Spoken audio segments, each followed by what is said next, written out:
What's up, y'all? It's TBrown31 here with JaboctheGreat. Welcome back to the last word. Rivalry week in college football, man. It was something. It was crazy. It was wild. It was definitely fun to watch for certain teams. Other teams, not so much. And biggest one I think coming out of this weekend, man. Michigan, Ohio State. We just gotta stop picking this game every year. Like we swore that this would be the year that Ohio State finally wins. Like it's kind of obvious, clearly this is the worst Michigan team that we've seen in the past, 4 or 5 years now. Harbaugh's gone. They lose a lot of guys. They have injuries. This should be I don't want to say easy dub, which is still a rivalry game, but this should be an easy dub for Ohio State. They still find a way to lose. I mean, Will Howard probably has his worst game of the season at the absolute worst time. And Ohio State now, they got 2 losses. Don't even get to go to the Big Ten championship, which we all thought was a foregone conclusion after that Indiana game. And once again, man, Michigan, even with 62 yards passing by their QB, I mean, they do their thing on the ground. Mullins did. They win their 4th straight, and it's ridiculous for Ohio State. And I ain't even going to touch the brawl afterwards. I mean, that's a whole nother mess. But yeah, it's just ridiculous on the field performance for Ohio State. Yeah, I mean, they just kind of like went out there and honestly, I mean, I hate to be this like brutal, but I feel like they just went out there and did nothing. They just kind of, I mean, both teams kind of just like went up and down the field and it was kind of uneventful. That's a 13-10 game and good defense is still good football, but it really felt like these guys are just like fighting each other to the death, and then they really actually tried to do that at the end of the game. Um, but Ohio State not able to stop Khalil Mullings at all, 116 yards and a touchdown for him on his 32 carries. But the passing game is not here. Davis Warren, 62 yards, no touchdowns, 2 picks. Will Howard gets 175 yards, but there's 2 picks and a touchdown. Ohio State just not able to really move. And when Will Howard does get them into location, Jaden Fielding misses 1 or 2 of his 3 field goal attempts. So you hit one of those, you go in overtime. You hit both of those, and you got a 16-13. Ugly, but a big win that I think Ryan Day and this Ohio State team needed over this conference rival. Doesn't like destroy Ohio State's season, but I really think it's got to be like another confidence hit, another really big moment for Michigan here in this rivalry, and it does really hurt, because it's a conference loss for Ohio State. So it doesn't completely destroy their season, but it is not a good thing in any way, shape, or form. It's a pretty catastrophic result to lose to this particular Michigan team. Not that they're that bad, right? Like this isn't like the worst team in college football, but with the way Ohio State has been built and the way that Michigan is in right now with the injuries and the new coaching changes, and they're just kind of in that like weird bubble. You shouldn't drop this one if you're Ohio State. Yeah, I mean, obviously you got afterwards, calls for Ryan Day being fired. I mean, they've been calling for his head for a while now. I don't think that's going to happen. But definitely kind of a demoralizing loss for him. I can tell you a coach that ain't getting fired though. That's Shane Beamer out there in South Carolina, man. And look, I mean, this is a pretty tight game. These are both 2 pretty good teams. We said this coming into the weekend. For us not being South Carolina, residents here, but we thought this was the best game of the weekend, and it was a pretty good game. But at the end of the day, as good as Cade Klubnik was for pretty much most of his game, I mean, he was piecing up that defense for a while. Clemson, they kind of got away from what they were doing early on. Had some mistakes there at the end, of course, with the interception. And biggest thing, Lenore Sellers, man. I almost called him Lamar Sellers last week when we did our picks. And I said maybe we can get some Lamar Jackson type plays out there. And that last touchdown was Lamar Jackson like. That was crazy. I mean, he ran for 166 yards, passed for 164. So I mean, he was pretty much that offense out there, along with Raheem Sanders out there too. But big game by South Carolina. We're gonna talk about in a second though. Clemson still ends up in the ACC title game due to another conference game, so it's hilarious. But for now, Carolina owns Clemson just this year. Funny enough, I mean, in this game, right, like Clemson is playing. Hopefully, you come out of this game. Both these teams are playing for a better record, but for Clemson specifically, if you come away with the victory here, you're looking at 10-2, and you're trying to fight for more of like the outright playoff spot. But like honestly, if this game has no super impact on Clemson's playoff chances because of the ACC, which we'll get to that. Thank you to Syracuse later. But Clemson, man, They played a great game. This was probably one of the best Palmetto Bowls that I've watched. These two teams came in at all defense was there. The offense had great moments, big plays on both sides from both teams. Especially towards the end, you back up Carolina with a big penalty. The crowd does its job, and then the defense goes, "Nah, you can have a 20-yard run." As Sellers gets straight to the end zone right after the penalty, as if it didn't happen. Um, Very impressed with Sellers' play. I think he's been good all season, and I really felt like in this game, Clemson defended him as if they had not seen him play football all year. I can't believe. I know there's a zero chance that Clemson didn't watch film on Sellers, especially their in-state rival. But they tackled him high all game. They set the house at him and left way too much open grass, and he just got all over them. Amazing game played by Carolina, and then Klubnik, I think had a really good football game here. I think he played pretty exceptionally well, but throwing the ball when he did at the end just doesn't make sense. At that point, you've already had a good day on the ground, 62 yards and 2 touchdowns.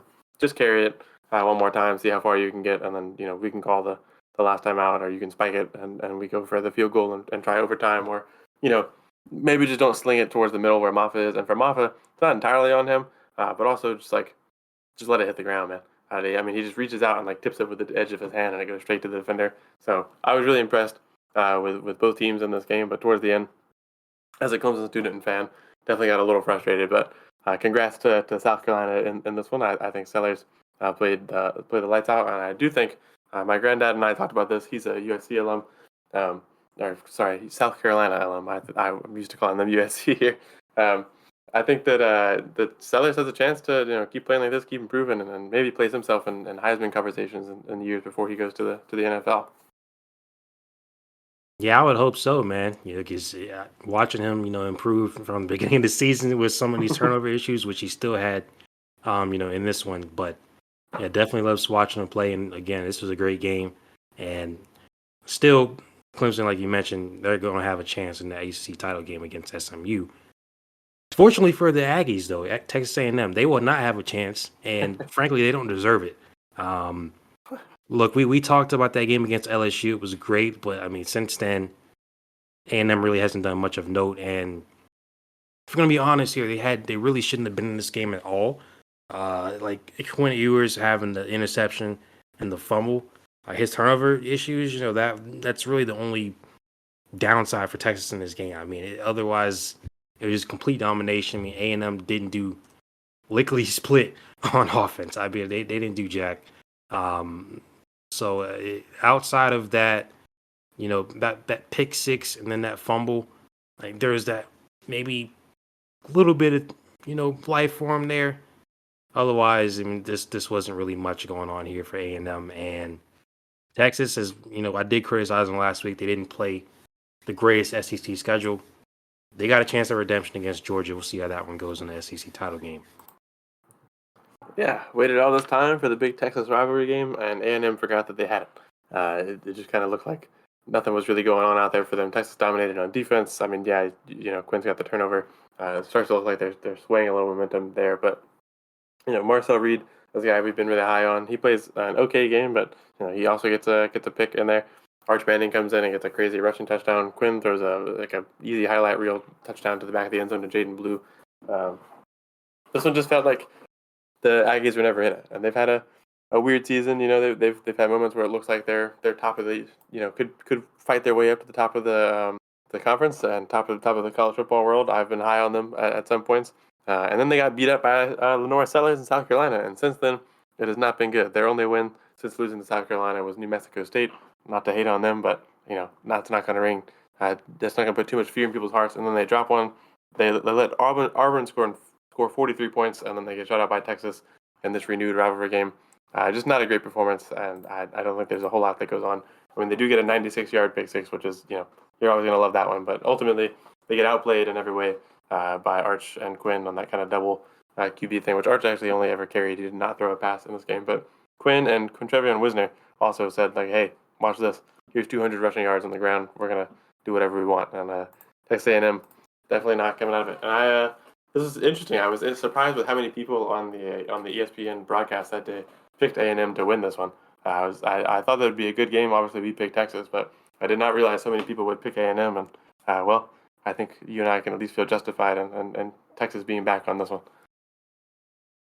Yeah, maybe that was a homer pick because they're at home and everything in College Yeah. Station, blah blah blah. But I didn't buy that. So I thought they'd have a little bit more fight. I think we both thought that, but yeah, this one was pretty decisive in Texas' favor. Syracuse, Miami though, like Ah, Syracuse, they do the job for Clemson. They get them in the ACC title game, which, like you said, that whether Clemson won or lost, it wouldn't have mattered as long as Miami lost, which they did.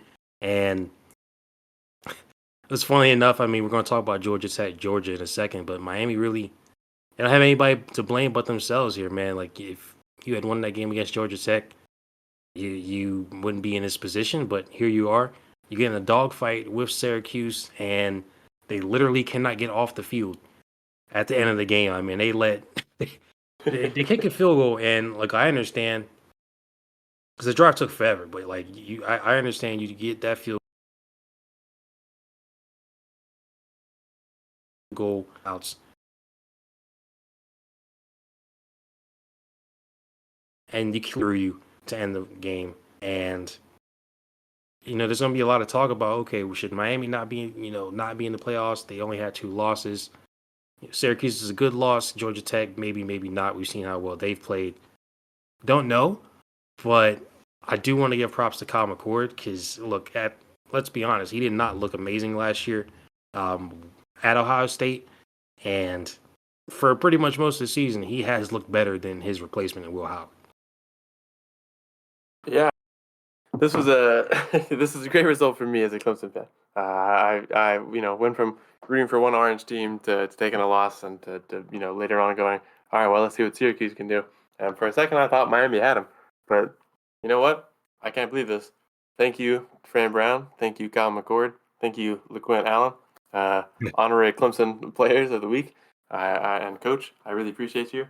This is something I did not go super hard on with the Clemson game, but I definitely feel like Shane Beamer outcoached Dabo to death. Dabo is not my favorite member of the Clemson staff at the moment, and Shane Beamer really outcoached him. And Fran Brown just stayed like locked in throughout this game. I mean, he looked angry the whole time. They started scoring, they took the lead, they kept it up. Towards that towards the end of the drive, at the end of the game, they're holding possession. They're not giving up any time, and Fran Brown did not like crack a smile until the clock was over. Until they finally got to get the first down, drain Miami's timeouts, and you can kneel it out. That's when he finally he took it. Actually, he didn't crack a smile either. He took his headphones off, and I think he screamed for the next 10 minutes until they went to the interview. And I respect it.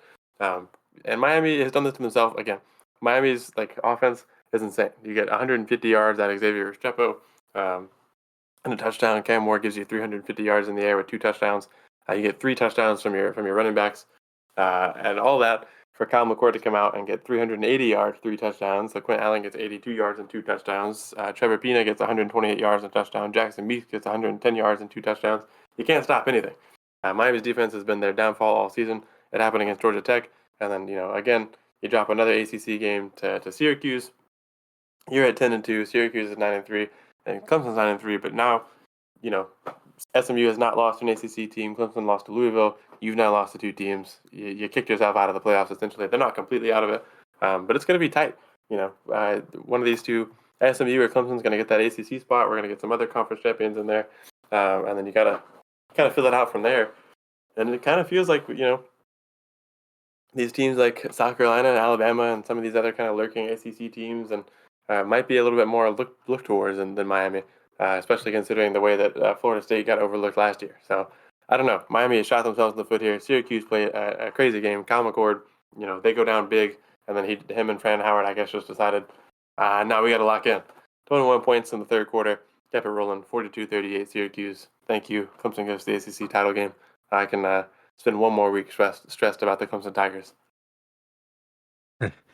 And let's be honest, I think a team that should be stressed should be Georgia right now. And I've clearly thought, that Georgia, pound for pound is probably still one of the best teams in college football. They have been for the last 4 years now.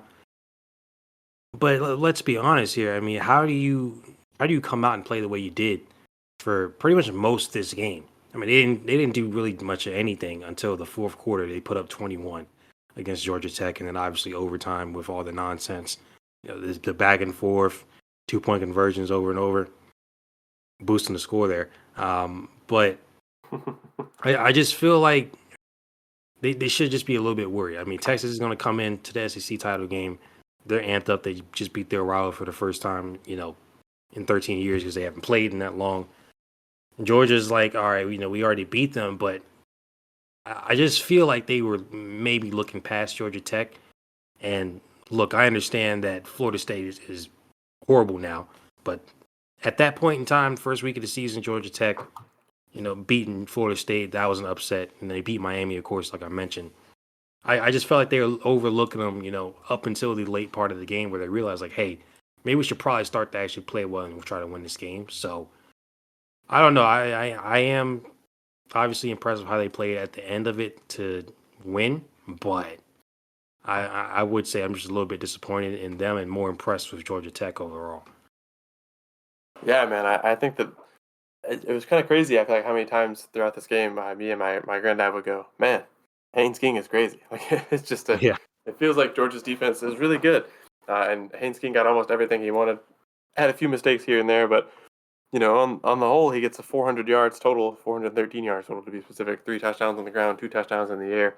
Eric Singleton gets a good bit in the air, and aside from Haynes King getting 110 yards on the ground, Jamal Haynes gets 91 yards. They were dominating, and I have to give Georgia credit for persevering. Right, you come in into halftime down 17-0, and then until the fourth quarter, it looks like you've taken it away from them. Like you finally score.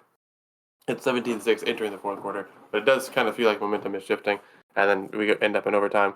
Crazy thing is, this is an 8 overtime game, and you would think that score would be like, I don't know, like it's 60-62, but they could not score the 2-point conversions. These two teams locked in on defense for a while, and then the one time it looked like it might be over, finally the other team scores the 2-point conversion, and then after that, eventually I think when Georgia Tech missed that last opportunity, I just kind of felt like that might be it, and then Nate Frazier got in for the 2-point conversion, and that was it. But Georgia, I just wasn't that impressed. It's a good, resilient win for sure. It's one of the wins that I think is something you kind of need to go through to get to get a good run here in the playoffs, which you will likely get depending on this SEC title game. I mean, I think they're pretty good either way here for a spot in the playoffs. It'd be an 11-2 Georgia team or a 10-3 Georgia team. I think that probably goes in, especially considering the air around them. But Carson Beck, I mean, plays great towards the end of the game. He ends up finishing it with 5 touchdowns. Some of that coming in overtime. He kind of finally locks in. Nate Frazier, gets a little bit going towards the end of the game. But Georgia just, I don't know. I wasn't really impressed with the way they played. I think it is impressive to come back from being down 17-0 at halftime. I think Georgia Tech kind of gave that to them. I think Georgia Tech got a little complacent, stalled out here and there, and just kind of turned away from what was working at certain points. So I don't want to take away from Georgia, getting a 44-42 win in overtime. I think that takes a lot of grit, and you got to be a good football team to survive that. But this gives me a little bit of pause to think, like, how far can Georgia go in this playoff scenario? What are they built for here if they're going to be this tested by Georgia Tech? And I don't think Georgia Tech's bad. They beat Miami. They've had some good wins this season. They've had some weird losses. They're definitely a super physical team, which I think put Georgia on watch for sure throughout this game. But this one just is a little crazy to me. I definitely do agree with you. I think Georgia looks like a good, resilient team, but they look mortal and they look breakable when we come to this playoffs coming in a few weeks. And maybe Texas, coming off a month ago or so, a loss to Georgia, and now getting a big win over Texas A&M, getting another shot at Georgia. Georgia coming off of this game. I don't know. Maybe Texas steals the SEC title for them in their first year in. So it'd be crazy. I'm not entirely sure how I feel about that. We'll talk about that later in the week. But this was a fun rivalry week. A lot of brawls. We're not going to cover all those, but this was a heated week with a lot of big results. And this was certainly one of the first ways to get it kicked off.